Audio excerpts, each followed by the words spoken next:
নজর রাখবো পরবর্তী সংবাদে।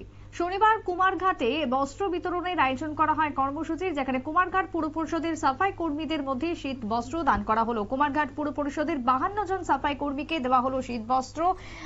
আজকে সকালবেলায় Kumarghat primary marketing cooperative society লিমিটেডের উদ্যোগে ছিল এই বিশেষ আয়োজন।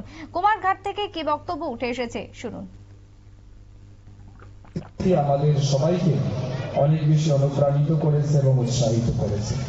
আমি ধন্যবাদ জানাচ্ছি মহামান্যকে আমাদের মধ্যে উপস্থিত থেকে আমাদের উৎসাহিত করার জন্য।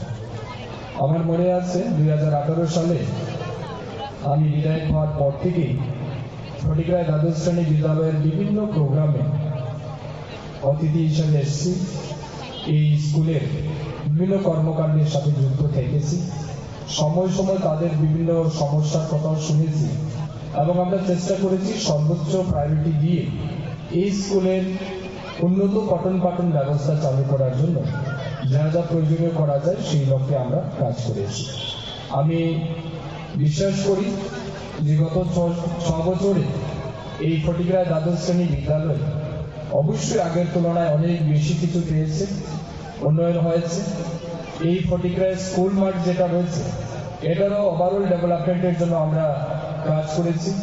আমার মাননীয় মহামান্য রাজ্যপাল মহোদয় বলছিলেন যে আমি যখন মিলন মেলার উদ্বোধনে এসেছিলাম ওই পাশের গ্যালারিটা ছিল না, এখন আমরা নতুন গ্যালারি দেখতে পাচ্ছি।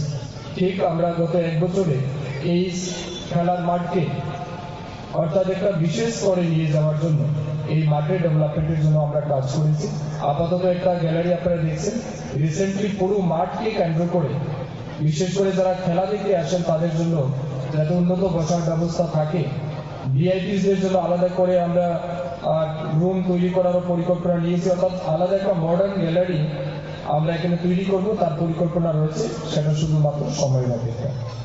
এই স্কুল বাংলা মিডিয়াম ছিল, গ্রান্টিনিড স্কুল।